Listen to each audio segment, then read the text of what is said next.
高雄一个70多岁、家己大的妇人人，因为中风申请居家服务员去处理住家，要求讲要用碱水洗菜，用盐水来洗水果。其服务员甲泡好的碱水放伫边仔，这个妇人人掠准讲是盐水，就摕来啉。后来有违规用顶镜头，这照顾机构今仔早起嘛有出面回息咧，表示讲这个服务员已经受到处罚，伊嘛会来赔偿医疗的费用。 监视画面内底，机护员将白色鸡粉倒入杯仔了后，加自来水放伫台仔顶悬，单方照顾的独居妇人煞当作迄是盐水，直接啉落去。脏器很死到烧坏了，做那个胃镜检查，那个镜子塞不进去了，硬塞进去了。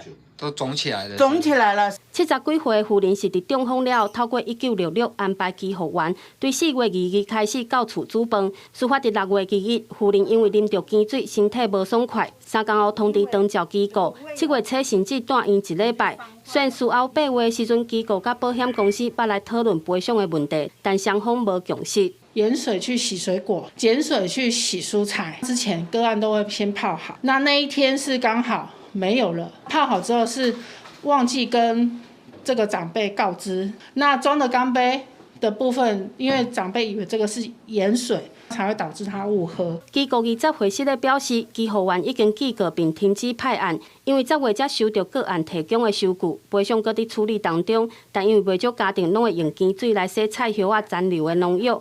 医师嘛提醒啉到碱水的风险。用碱水的话，它 pH 就比较高，就担心说，如果误喝的话，它会造成肠胃道的不适、肠胃道的一些溃疡，然后症状包括恶心、呕吐、肚子痛，这些都可能会产生。